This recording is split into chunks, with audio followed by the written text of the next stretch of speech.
dragon blanc yeux bleus. Je pense que c'est une des créatures les plus emblématiques de toute la saga de Yu-Gi-Oh!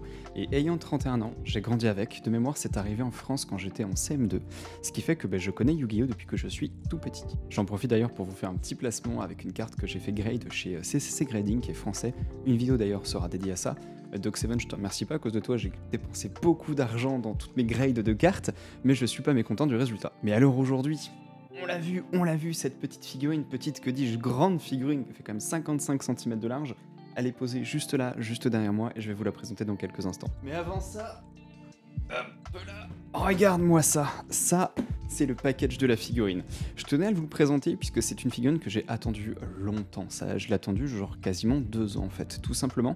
Parce que First Force Figures, qui a produit cet exemplaire de figurine-là, ils font comme beaucoup, c'est-à-dire qu'ils présentent très longtemps à l'avance les produits. Et du coup, elle a été commandée initialement pour mes 30 ans, donc en septembre 2021. Et finalement, tu vois, je l'ai eu en décembre 2022 pour Noël. Ce qui fait que ça fait longtemps qu'il y avait une place dans l'étagère pour elle, et que je voulais vous la présenter, surtout l'emballage, surtout son contenu, c'est ce que je vous montre d'ailleurs à l'écran en accéléré, tout simplement parce que cette figurine, c'est la plus chère de ma collection, et c'est une des plus qualitatives, ce qui fait que j'étais curieux de voir comment c'était fait à l'intérieur au niveau de l'emballage, au niveau des protections, et comme vous pouvez le voir d'ailleurs, c'est vraiment extrêmement propre. J'ai même été surpris parce que finalement elle est assemblée à 90%. J'ai quand même eu quelques petits soucis avec les ailes, j'arrivais pas du tout à les assembler, au point même de croire que il y avait un défaut sur ma figurine et j'étais vraiment dégoûté. En fait, c'est qu'il faut simplement forcer parce que le mécanisme est un petit peu bizarre pour les enclencher. Il y a peut-être un défaut de finition au niveau des découpes intérieures de l'aile.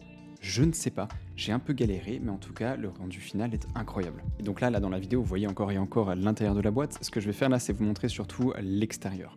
L'extérieur qui est quand même ultra quali. Alors vous me dire, oui, c'est qu'une boîte. Oui, c'est une boîte. Mais on a le petit sticker holographique qui est ici. On a une boîte où vraiment, on voit qu'il y a un énorme travail qui a été fait.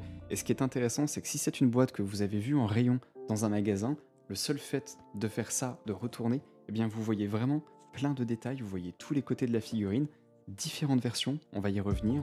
Et de l'autre côté, on a un visuel grand format qui est vraiment superbe. Alors justement, les différentes versions, il faut savoir qu'il y en a 3, je vais d'ailleurs vous les présenter non pas ici en tout petit, mais sur le site en ligne. Ce sont donc différentes versions avec soit des peintures différentes, soit des poses différentes et surtout à des prix différents.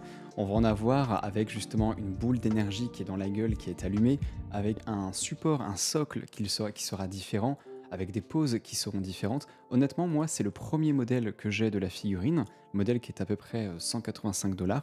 J'en suis super content. Il est abordable d'un point de vue tarif. Il est moins cher que l'autre modèle qui est à 449 $ à peu près.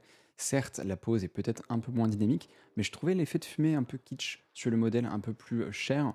Et le socle avec les petites étoiles, le nombre d'étoiles de la carte qui s'allume, ça me faisait pas spécialement plus rêver que ça, même si je trouve que la gravure en pierre avec l'emblème, le logo du dragon blanc yeux bleus gravé dessus, je trouvais que ça rendait super cool. Mais pour cette différence de prix, je trouve que la première figurine est déjà excellente.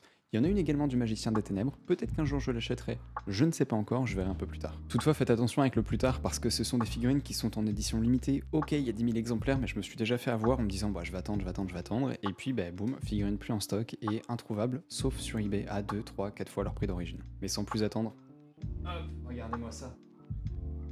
Elle a d'ailleurs remplacé ma figurine de Vegeta à côté de mon écran parce que je la trouve, je vais pas dire plus belle, parce qu'on peut pas comparer deux figurines de deux œuvres totalement différentes. Mais je la trouve vraiment majestueuse. Elle fait, comme je vous disais tout à l'heure, 55 cm de large, elle fait 33 cm de profondeur et 35 cm en hauteur. Ce qui est intéressant, c'est qu'elle prend un volume assez conséquent, mais c'est un volume, vous le voyez, qui est quand même relativement aérien. Et je dis pas ça parce que c'est un dragon, mais il y a quand même de l'espace, vous voyez, il y a du volume un peu partout. C'est pas une seule grosse figurine monobloc qui prend tout l'espace. 1 kg, c'est pratique parce que c'est pas compliqué à déplacer. Si jamais vous voulez le mettre dans une vitrine qui est en verre, ça va aussi. 1 kg, généralement les vitrines peuvent l'encaisser. Et surtout, mais les détails, les finitions sont vraiment incroyables. Il y a une seule chose que je regrette, et je vais vous la montrer là tout de suite avant de vous montrer des photos de très haute résolution de la figurine, c'est le socle. Le socle, je sais pas pourquoi, autant ils ont fait un travail magnifique sur l'ensemble, et même sur la partie avec les pierres et la terre, mais cette partie-là, le pourtour du socle, on dirait vraiment que c'est des bandes de plastique, en plus c'est le même motif qui est répété en tampon, et c'est comme si c'était des bandes de plastique qui étaient collées, collées, collées. Donc il y a des fois on voit les lignes de démarcation entre deux bandelettes. Et surtout, bah, le motif, il n'est pas propre en fait, il est presque un peu flou, on va dire. Comme si c'était une image qui avait été étirée pour ensuite la poser dessus. Je sais pas, c'est un peu bizarre. C'est vraiment le seul point négatif avec l'enclenchement des ailes que je pourrais souligner sur cette figurine, mais je tenais quand même à en parler. Parce que si je passe mon temps à dire, ouais, elle est géniale, elle est géniale, elle est géniale, ça n'a rien d'objectif et ça sera juste une vidéo comme toutes les autres. Mais alors maintenant, les photos. Voyons voir à quoi ça ressemble en vrai. Et comme vous le voyez là, elle est absolument incroyable. Comme je fais d'habitude, les photos, je les prends avec mon néon noix de citron en arrière-plan, parce que je trouve que ça donne une super couleur sur les photos, que ça la met bien en valeur et que du coup ça permet d'avoir aussi des visuels un peu uniques. Et même sur des photos de très haute résolution et prises de très très près, c'est extrêmement difficile de voir des défauts. Alors oui, au niveau de la dentition, la peinture, elle est à peine bien finie, mais sur tout le reste de la figurine, on a des choses qui sont assez incroyables, avec plein de marques, comme s'il y avait eu des marques de bataille, des marques d'âge, des marques, voilà, un peu d'usure. On sent que le dragon, il a vécu un peu, et c'est pas juste un dragon qui sort d'un moule en plastique et qui est tout beau, tout propre. J'ai même utilisé pour l'occasion une bague macro pour prendre des photos de très près de certaines parties du dragon blanc aux yeux bleus, et vraiment, elle est magnifique. Si vous êtes fan de Yu-Gi-Oh!, si vous êtes fan de cet univers-là, nul doute que dans votre vitrine, dans votre collection, eh bien, elle rendra magnifiquement bien. Et comme vous le voyez, je me suis permis de mettre ma petite carte du dragon blanc aux yeux bleus Grade au pied de la figurine. Elle tient bien, d'ailleurs, elle tient très très bien, et je trouve que bah, ça rend super bien d'avoir ça à l'image. Quoi vous dire de plus du coup, avec ce petit dragon blanc aux yeux bleus?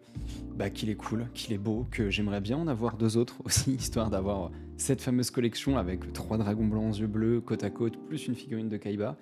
Ça coûte cher, c'est pour ça que je l'ai pas fait. Là en plus on est en train de faire construire une maison, alors autant te dire que l'argent des figurines, il est déjà parti chez le maçon depuis bien longtemps, mais il y a moyen de faire des trucs super cool avec cette figurine-là, elle est incroyable. N'hésitez pas d'ailleurs vous à me dire en commentaire à quel âge vous avez découvert Yu-Gi-Oh! Qu'est-ce que ça vous évoque, quel est ce souvenir que vous avez avec cette œuvre? Parce que comme moi je vous disais tout à l'heure, hop, attends je repose ça là. Moi Yu-Gi-Oh! Je connais ça depuis le CM2, je connais ça depuis que je suis tout petit, j'ai vu toute l'évolution de Yu-Gi-Oh! Alors, il y a une époque où j'ai décroché, et c'est vrai que là, il y a quelques temps, quand j'ai essayé de m'y remettre, j'ai pas réussi parce que moi, j'aime bien ce rétro gaming. J'aime bien l'époque jusqu'à l'arc de Batailleville, avec les disques de duel, avec les dieux égyptiens, etc. Mais est-ce que c'est devenu maintenant?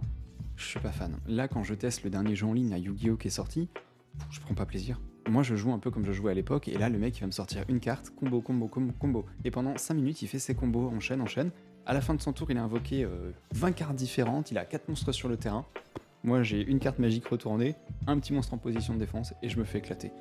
Aucun fun à des combats qui se terminent en 2 tours. Moi je suis vraiment nostalgique de ces parties de l'époque. Et du coup pour conclure, dites-moi en commentaire quelle est votre carte ou votre créature préférée. Interdiction de répondre la magicienne des ténèbres, c'est un peu trop évident comme réponse. Mais dites-moi tout ça, ça m'intéresse parce que finalement les souvenirs de chacun et l'histoire de chacun à ce sujet, bah, c'est quand même plutôt cool à savoir. Moi je vous dis à très bientôt, les prochaines vidéos sur cette chaîne, ça sera là aussi encore un petit peu du Yu-Gi-Oh! Mais surtout on va reprendre les vidéos tech et setup où je vais continuer de vous parler des écrans. Et sur ce, moi je vous dis à très bientôt. Allez hop, salut tout le monde.